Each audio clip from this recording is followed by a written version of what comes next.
샬롬 샬롬 샬롬 샬롬 샬롬.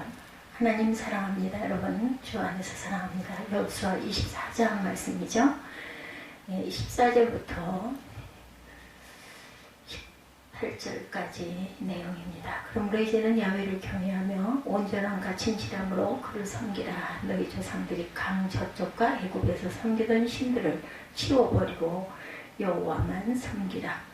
만일 야훼를 섬기는 것이 너에게 좋지 않게 보이거든 너희 조상들이 강 저쪽에서 섬기던 신이든지 또는 너희가 거주하는 땅에 있는 아무리 족속의 신이든지 너희가 섬길 자를 오늘 택하라.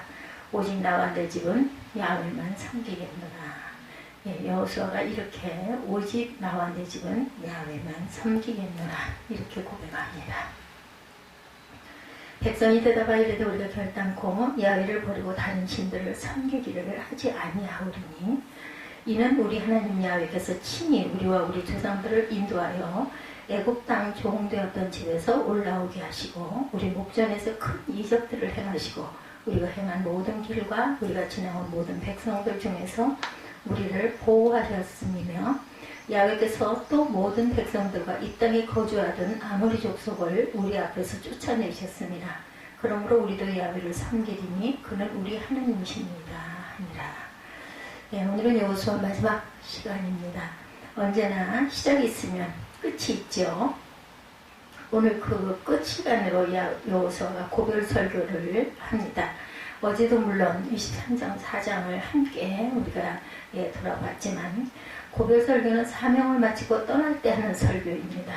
성경에는 고별 설교를 한 사람이 몇 있습니다.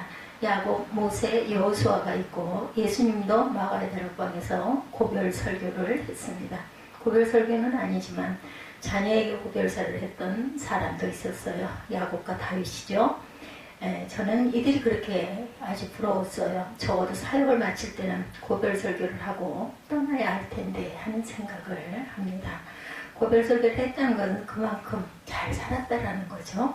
사람이 나이를 먹으면 고별 설교를 준비해야 합니다. 어느 무덤이 이렇게 쓰여있다고 하죠. 내가 아프다고 말했잖아. 아마 아주 많이 아프다가 돌아가는 분인 것 같아요. 장로님 한 분이 필리핀에 선교를 갔다가 사고로 돌아가셨어요.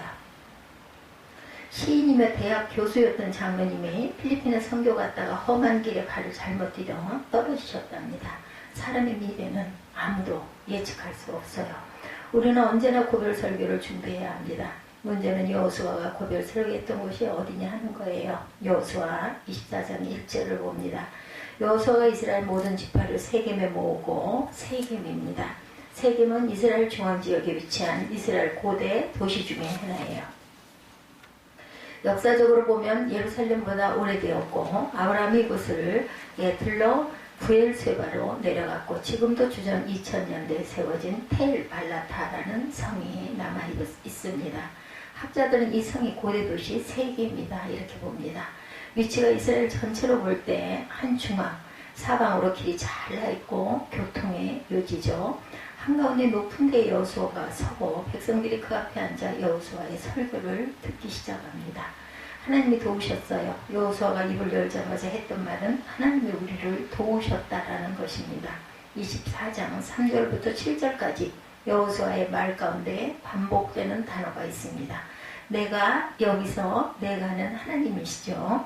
24장 3절에 내가 너희 조상 아브라함을 강저편에서 이끌어내어 가나안으로 인도하여 온 땅을 두루 행하게 하고 여호수아 24장 5절에 내가 모세와 아론을 보내었고 또 애굽에 재앙을 내렸나니 곧 내가 그 가운데 행한 것과 같고 그 후에 너희를 인도하여 내었노라. 6절에 내가 7절에도 내가 8절에도 내가 이렇게 시작이 되죠. 지나간 40년 광야 생활 어느 순간 하나님의 도움과 인도가 없었던 때가 없었다라는 겁니다. 애굽을 떠나 홍해를 건너게 하신 분도 하나님이고 바로와 그 군대를 물리치게 하신 분도 하나님입니다. 광야 40년 수많은 우여곡절을 이기게 하신 분도 하나님이고 요단강 건너 강력한 가나안 족속, 아모리 족속, 기르가스 족속, 헷 족속, 브리스 족속, 히비 족속, 여부스 족속과 싸워서 그 땅을 차지하게 하신 분도 하나님이시고 마지막 정복을 마치고 세겜에 도착하여 온 백성과 함께 지난날을 추억하고 새날을 다짐하게 하신 분도 하나님, 모든 것이 하나님이 하셨어요. 하나님이 인도하셨고 하나님이 행하셨고 하나님이 은혜를 주셨습니다. 여러분도 이렇게 말하실 수가 있습니까? 예, 저는 그렇게 말할 수 있습니다. 우리에게 하나도 고난이 없다는 말이 아니죠. 고난이 있습니다. 분명히. 예, 하나님이 우리에게 은혜를 주셨어요. 말년에 영국의 C.S. 루이스에게 어떤 기자가 질문합니다. 당신의 인생은 어땠습니까? 그거 한참 생각하다가 이렇게 대답합니다. 제 인생은 평탄하지 않았습니다. 그러나 하나님은 선하셨습니다. 그렇습니다. 우리는 세상에서 많은 고난을 겪습니다. 고난이 없어서 하나님이 선하신 것이 아니고 내가 고난을 겪었지만 그럼에도 불구하고 하나님은 선하셨습니다. 이렇게 말할 수 있습니까? 여러분들 어떠십니까? 저는 그렇게 말합니다. 성지 순례면 순례가 아니죠. 인생 자체가 순례입니다. 순례는 하나님께 돌아가기 전에는 끝나지 않습니다. 순례 때 가장 필요한 것이 하나님의 도우심입니다. 이번에 많이 불렀던 찬양이죠. 아침에 주의 인자하심을 나타내심에 밤마다 주의 성실하심을 베풀미 좋으나이다. 시편 92편 말씀이죠. 우리의 삶이 하나님께 가는 순례의 길이라면 아침마다 밤마다 도우심이 필요합니다. 밤마다 낮마다 하나님의 도움을 여러분들 믿으십니까? 예, 저는 믿습니다. 미국의 무디 신학교의 학장이었던 조지 스웨이튼이 이런 말을 했습니다. 하나님께서 자녀가 있을 뿐이지 손자는 없다. 맞죠? 이 말은 하나님과 우리의 관계의 직접성을 말합니다. 아버지와 아들의 관계는 할아버지와 손자와 관계와는 다르죠. 이것은 하나님과 우리가 갖는 개인적인 관계의 중요성을 말합니다. 모태신앙으로 아버지 어머니로부터 신앙의 유산을 받은 것은 감사한 일입니다. 그러나 부모가 믿었기 때문에 내가 하나님의 자녀가 된 것은 아닙니다. 내가 믿어야 하나님의 자녀가 됩니다. 하나님과 나와의 개인적이며 인격적인 관계가 중요하죠. 여호수아 24장에서 여호수아가 가장 많이 쓰는 말, 내가 너를, 나는 저에게 2인칭 단수이신 하나님이 1인칭 단수로 나와 관계를 맺고 계십니다. 그 가까운 하나님의 저와 여러분의 하나님임을 믿습니다. 나와 내 가족은 야훼만 섬기겠나이다. 여호수아의 설교는 여기서 그치지 않죠. 지난 세월에 대한 감사, 그리고 앞으로 주어질 나날 최선을 다해 하나님을 섬기겠다고 다짐을 합니다. 14절에 보면 그러므로 이제는 야훼를 경유하며 온전하고 진실함으로 그를 섬기라. 너의 조상들이 강 저편과 애굽에서 섬기던 신들을 치워버리고 야훼로만 섬기라. 왜 그러므로 이겠습니까? 지금까지 여호수아는 지나간 세월 하나님이 인도하셨다라고 말합니다. 본래 우상을 섬기던 백성을 하나님이 아브라함을 통해 부르시고 모세를 통해 광야로 나오게 하사 여호수아를 통해 가나안에 이르게 하셨어요. 그래서 그러므로입니다. 여러분들은 그러므로의 은혜를 아십니까? 예, 저는 압니다. 하나님은 은혜를 입었으면 우리는 달라져야 되죠. 달라졌기 때문에 은혜를 입은 것이 아니라 은혜를 입었기 때문에 우리는 달라져야 합니다. 고린도전서 15장 10절 말씀, 내게 주신 그의 은혜가 헛되지 아니하여 내가 모든 사도보다 더 많이 수고하였으나 은혜 받으면 수고하게 되어 있어요. 은혜를 모르면 달라지게 되어 있습니다. 어떻게 달라져요? 하나님만 섬기는 사람으로 달라집니다. 여호수아의 말입니다. 너의 섬김 자를 오늘 택하라. 너의 섬길 자를 오늘 택하라. 나와 내 집은 야훼만 섬기는 나라에서 중요한 말은 선택하라는 겁니다. 신앙의 선택입니다. 은혜를 받으면 달라지게 되어 있죠. 모든 사도보다 더 많이 수고하였으나 은혜 받으면 수고하게 됩니다. 내게 주신 그 은혜가 헛되지 아니하다라고 고백을 하게 됩니다. 나와 내 집은 야훼만 섬기겠노라. 신앙은 매일매일의 삶에서 하나님을 선택하고 사는 것, 행복도 선택이라고 말합니다. 행복은 우연히 다가오는 것이 아니라 내가 행복하기로 선택하는 것이죠. 행복한 사람과 불행한 사람의 차이가 있습니다. 행복한 사람은 행복한 일만 오고 불행한 사람은 불행한 일만 오는 것이 아니라 행복한 사람은 어떤 환경에서도 행복을 선택하고 불행한 사람은 불행에 떠밀려 살기 때문입니다. 얼굴은 주어지는 것이죠. 그러나 미소는 선택입니다. 돈은 주어진 것입니다. 그러나 만족은 선택입니다. 학위는 주어지는 것입니다. 그러나 독서는 선택입니다. 사랑은 주어지는 것입니다. 그러나 선택은 결혼은 선택이죠. 영생은 주어지는 것입니다. 그러나 믿음은 선택입니다. 장수는 주어지는 것입니다. 그러나 건강은 선택입니다. 응답은 주어지는 것입니다. 그러나 기도는 선택입니다. 고난은 주어지는 것입니다. 그러나 승리는 선택입니다. 모든 것이 선택이죠. 바알이냐 하나님이냐 신앙이냐 선택입니다. 베드산에 떨어진 빗방울은 한 방울은 한순간에 송화강으로 흘러 중국으로 가고 또 한 방울은 두만강으로 흘러 한반도로 흐릅니다. 순간의 선택이 평생을 좌우합니다. 신앙은 선택이지만 그나마 오늘 선택하는 것이죠. 너희가 오늘날 택하라. 오늘이 중요합니다. 지난날은 어차피 지나갔죠. 잘했어도 지나갔고 잘 못했어도 지나갔습니다. 어제는 과거 속에 묻혔고 미래는 아직 오지 않았습니다. 우리가 살고 있는 날도 오늘이고 우리가 사용할 수 있는 날도 오늘이고 우리가 소유할 수 있는 날도 오늘입니다. 그래서 오늘을 사랑해야 합니다. 오늘의 열정과 정성을 쏟아야 합니다. 지나간 과거를 오래 추억할 필요가 없습니다. 불확실한 미래에 너무 기대를 하지 말아야 합니다. 그래서 과거는 은혜고 미래는 약속이며 현재는 선물이라는 말이 있습니다. present is present. 현재는 선물입니다. 우리에게 주어진 최고의 선물, 현재. 오직 나와 내 가족은 야훼만 섬기겠나이다. 지금 선택해야 되죠. 하나님을 선택하되 나 혼자 선택하지 말고 내 가족이 함께 선택해야 합니다. 오직 나와 내 집은 야훼를 섬기겠노라. 여호수아는 하나님을 자기 혼자만이 아니고 가족이 함께 섬기겠다고 다짐합니다. 신앙은 개인 단위지만 신앙생활은 가족 단위입니다. 구원은 개인 단위로 받지만 축복은 가족 단위로 받습니다. 가족은 같이 밥 먹는 식구가 아니라 같이 하나님만 믿고 함께 살다가 천국 갈 사람들입니다.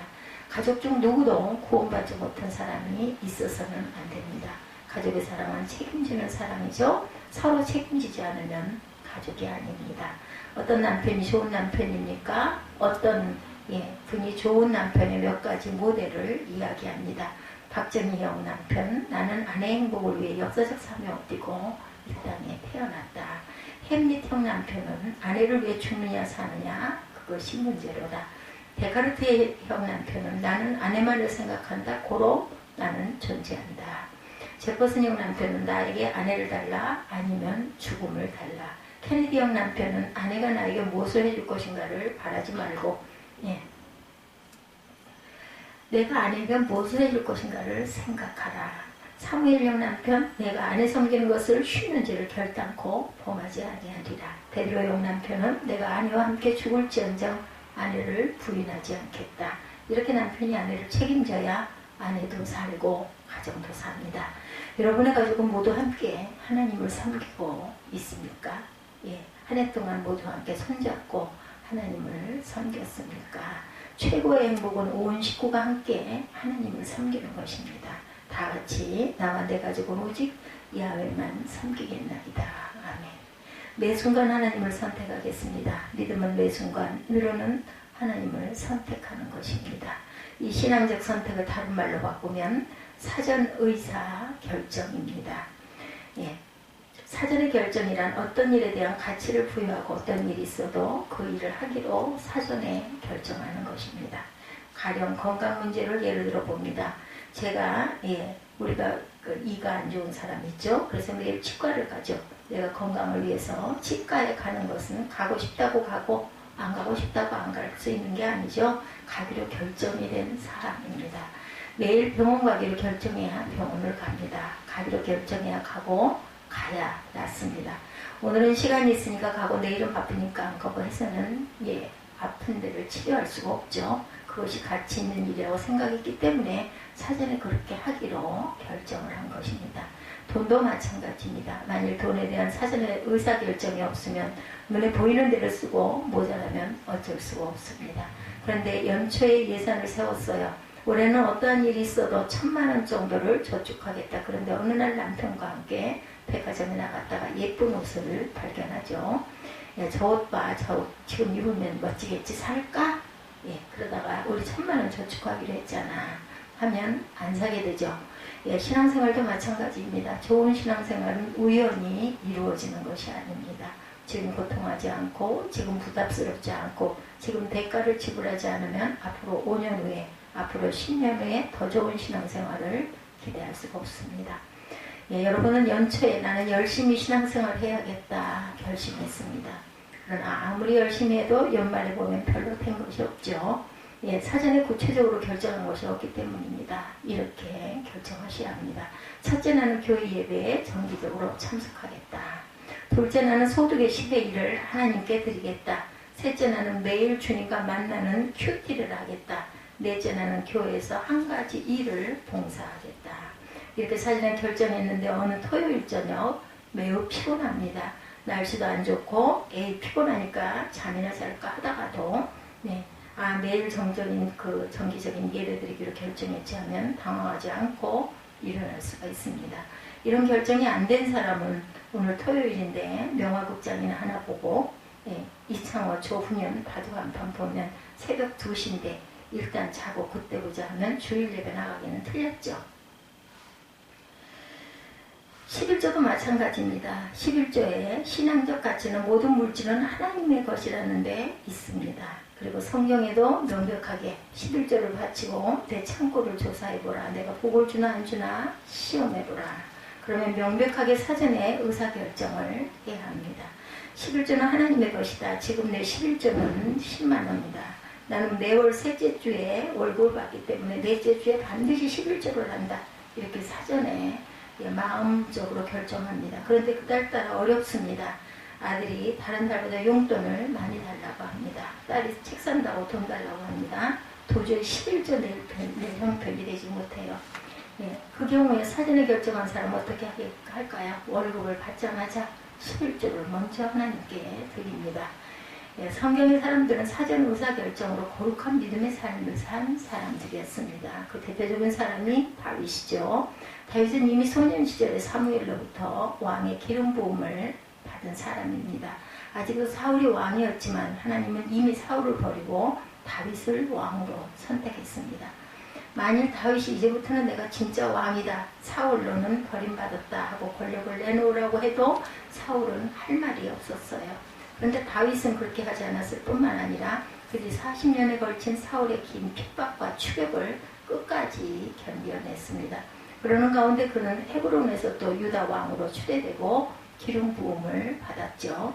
근데 마땅히 유다 왕으로 자신을 주장할 수 있음에도 불구하고 다윗은 여전히 자기를 통제합니다. 광야로 토굴로 블레셋 적진으로 쫓겨나 다녀도 사울을 대적하지 않습니다. 심지어 2번이나 사울을 칼로 죽일 수 있는 기회가 있었음에도 불구하고 그를 죽이지 않습니다. 마침내 사울은 블레셋 사람들의 손에 죽었습니다. 그는 그의 아들들과 함께 목이 잘려 벳산 성벽에 매달리죠. 이때 다윗은 이렇게 말합니다. 자기가 악한 사울을 하나님이 드디어 죽이셨다. 드디어 다윗이 이겼다. 그래서 성경을 보면 다윗은 사울의 시신 앞에서 슬퍼하고 애곡했고 그를 후하게 장사했고 그의 손자 모비보셋을 살려주고 그 산에서 먹게 합니다. 왜 그랬습니까? 다윗은 국가관에 대하여 사전 결정을 한 거죠. 하나님이 나라를 주관하신다. 사울에 대해서도 사전 의사 결정을 합니다. 나는 하나님의 기름 부음 받은 종을 대적하지 않겠다. 그래서 안 죽인 거죠. 만일 사울이 자기에게 한 것을 봐서 죽이고 말 것을 결정한다면 다윗은 수없이 사울을 죽였을 것입니다. 사전 의사 결정의 대표적인 분이 예수님이죠. 예수님이 만일 그때 상황을 봐서 십자가 질까 말까를 결정했다면 그는 평생 십자가를 지지 못했을 것입니다. 그는 이 세상에 올 때부터 십자가 지기로 사전 결정을 했어요. 마태복음 20장 28절에 인자가 온 것은 자기 목숨을 많은 사람을 위한 대속물로 주려 합니다. 예수님은 처음부터 죽기를 결정하고 왔어요. 그래서 죽을 수 있었죠. 만일 죽을 수 있으면 죽고 말게 생겼으면 말지 그랬다면 그는 십자가를 지지 못하셨을 겁니다. 그는 처음부터 하늘의 미랄로 죽으러 오셨어요. 순종으로 오셨죠. 죽음을 한 주간 앞두고 예루살렘을 향하여 죽으러 가기로 굳게 결심했습니다. 다 결심해야 죽습니다. 죽기로 해야 죽습니다. 죽기로 마음 먹어야 죽습니다. 예수님이 그러셨죠. 유명한 영화 로키를 아시는 분들 많이 계시죠. 조금 폭력적이기는 하지만 이 영화가 보여주려고 하는 주제가 있었어요. 끝까지 버티겠다고 마음 먹으면 이긴다. 예, 헤비급 권투 챔피언 아폴로 크리드 상대로 자로 로키가 선택이 됩니다. 그러나 누구도 로키가 이길 것이라고는 믿지 않습니다. 로키 자신도 챔피언을 이긴다는 생각을 갖고 있지 않습니다. 챔피언에 비해 로키는 너무 보잘것없는 선수였기 때문이죠. 예. 그러나 일단 챔피언의 상대가 되어 링에 오를 것을 결심한 로키는 이런 목표를 세웁니다. 나는 이기지 못한다 해도 15회전까지 끝까지 싸우리라. 15회전까지 싸우는 것이 나의 목표다. 끝까지 버티는 것이 나의 승리다. 결국 로키가 챔피언을 이깁니다. 예, 그가 15회전까지 버티겠다고 다짐했기 때문에 그는 이긴 것입니다. 견딘 거죠. 물론 그는 그 목표에 이르기까지 수없이 얻어맞고 쓰러졌습니다. 그러나 다시 일어납니다. 그는 15회전 라운드에 수없이 포기하고 싶은 순간이 있었을 것입니다. 죽을 것 같겠죠. 정말 그만둬버릴까. 그런데 예, 한 번 결정했기 때문에 끝까지 일어날 수가 있다. 마음에 포기하지 않고 끝까지 가겠다라는 결단, 그것이 그를 일어서게 한 거죠. 미국의 킴슨이라는 재벌에게 한 가난한 사람이 성공의 비결을 물었어요. 예, 당신이 성공에 대한 비결을 좀 알려주실 수 있겠습니까? 킴슨이 대답합니다. 나도 어린 시절 가난한 가정에서 태어났지만 다음에 4가지 수칙을 잘 지킨 다음부터 지금의 성공을 이룰 수 있게 되었습니다. 첫째, 주일 성수하는 것. 둘째, 시간을 낭비하지 않는 것. 셋째, 술 마시지 않는 것. 넷째, 11조를 철저히 드리는 것.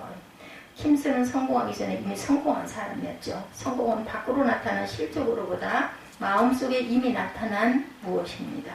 다니엘이라는 어떤 경우에도 하루 3번 기도하겠다. 사전에 선택했어요. 먼 훗날 바벨론의 세 친구와 함께 끌려갑니다.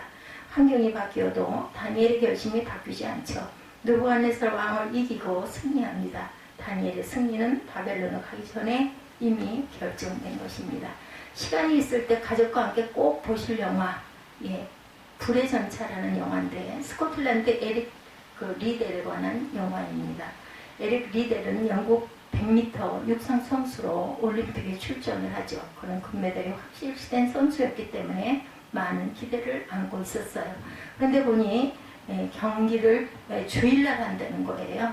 그래서 믿음의 사람 리델은 주일에는 달릴 수 없다고 불참을 선언하죠. 여론의 비난이 빗발쳤습니다. 그래서 리델은 경기장으로 안 가고 주일 예배에 참석합니다. 며칠 후 새로운 제안이 들어와요. 400m 달리기 선수가 사고가 생겨서 출전하지 못하게 되었으니 당신이 출전해보라고. 그는 믿음으로 출전했고 금메달을 받습니다. 승리의 비결을 물었을 때 리더는 다 하나님이 하셨습니다. 이렇게 대답합니다. 처음 200m는 제 힘으로 달렸고 다음 200m는 하나님이 주시는 힘으로 달렸습니다. 어떤 경우에도 하나님을 선택한 리델, 그는 결국 승리했고 그 뒤에 많은 고난이 있었지만 승리했습니다. 잠언 3장 5, 6절 너는 마음을 다하여 야훼를 신뢰하고 내 명철을 의지하지 말라. 너는 범사의 그를 인정하라. 그리하면 내 길을 지도하시리라. 저는 이번에 성지순례를 하시는 어떤 분의 이야기를 들었습니다. 하나는 버리겠다는 결정, 이번에 야곱이 돌베개를 잠을 자고 벤 베델에 갔었다고 그래요. 거기서 야곱이 고향을 떠나면서 돌베개를 뱉죠. 그런데 이 이야기는 그것으로 끝난 게 아니고 돌베개하고 잘 때 천사가 오르락 내리락 하는 환상을 보죠. 그때 야곱이 다짐을 합니다. 하나님이 만일 나를 편안히 내 아비 집으로 돌아오게 하시면 내가 다시 이곳에 와서 제단을 쌓고 하나님을 예배하겠습니다. 그런데 20년 만에 약복강 건너 돌아오게 맞는데 야곱은 베델로 돌아가지를 않습니다. 대신 살기 좋은 세겜에 정착해서 하나님의 약속도 잊어버리고 그리고 살고 있었어요. 그때 막내딸 디나가 세겜 사람들에게 강간을 당합니다. 화가 난 오빠 시므온 레위가 칼을 가지고 달려가 세겜 사람들을 죽여버리죠. 그때서야 야곱은 베델에서 했던 하나님과 약속을 기억합니다. 하나님이 나를 편안히 내 아비 집으로 돌아오게 하시면 내가 하나님께 제단을 쌓고 예배하겠습니다. 그래서 그의 종들과 함께 베델로 다시 올라가죠. 그때 야곱이 어떤 자세였어요? 창세기 35장 4절에 그들이 자기 손에 있는 모든 이방 신상들과 자기 귀에 있는 귀고리들을 야곱에게 주니라. 야곱이 그것들을 세겜 근처 상수리 나무 아래에 묻습니다. 환난을 당해서야 하나님을 불렀던 야곱, 꼭 우리들의 모습 같지 않습니까? 예, 베델에서 순례자들에게 말합니다. 여기 상수리 나무에 다 묻자. 우리의 아픔, 상처, 스트레스, 고통, 그리고 미움, 원망, 모든 인생고 다 묻어버리자. 그리고 새 출발하자. 예, 이렇게 고백들을 하셨다고 그래요. 우리는 그때 묻어야 합니다. 한 번에 묻으려면 힘들죠.